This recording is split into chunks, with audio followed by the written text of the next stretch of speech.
जनवरी की तारीख भी तुम्हें बताए हैं। 22 जनवरी की तारीख भी तुम्हें बताए हैं। चलो चलो राम के भक्तों तुमको राम बुलाए हैं। चलो चलो राम के भक्तों तुमको राम बुलाए हैं। जहाँ पर तुम सोच रहे थे मंदिर वहीं बनाए हैं। जहाँ पर तुम सोच रहे थे मंदिर वहीं बनाए हैं। चलो चलो राम के भक्तों तुमको राम बुलाए हैं। चलो चलो राम के भक्तों तुमको राम बुलाए हैं।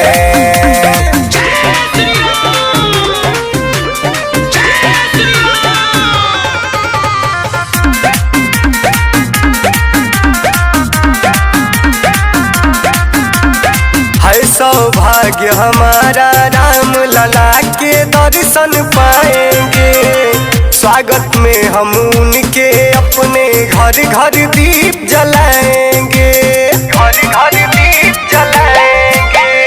है सौभाग्य हमारा राम लला के दर्शन पाएंगे। स्वागत में हम उनके अपने घर घर दीप जलाएंगे।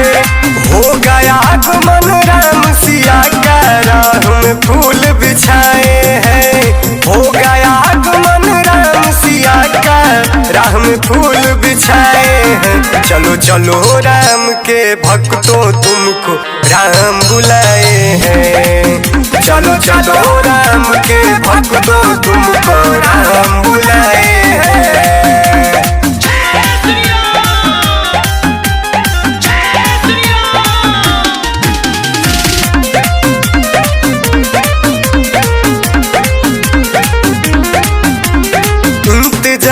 जिसका था सबको अब वो घड़ी भी आया है।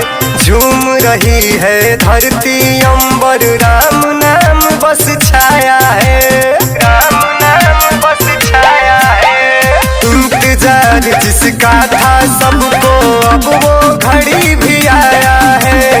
झूम रही है धरती अंबर राम नाम बस छाया है। भगवा में है देश हमारा भगवा ध्वज लहराए हैं। भगवा में है देश हमारा भगवा ध्वज लहराए हैं। चलो चलो राम के भक्तों तुमको राम बुलाए हैं। चलो चलो राम के भक्तों तुमको राम बुलाए हैं।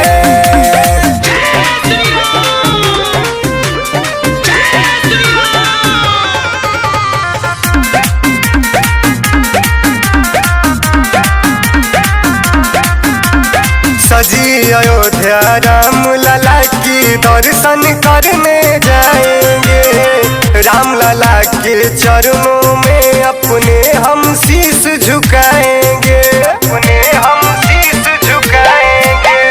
सजी अयोध्या राम लला की दर्शन करने जाएंगे। राम लला के चरणों में हम अपने शीश झुकाएंगे। सुंदर भजन राम लला का मुनु मस्ताना गाए हैं। सुंदर भजन राम लला का मुनु मस्ताना गाए हैं। चलो चलो राम के भक्तों तुमको राम बुलाए हैं। चलो चलो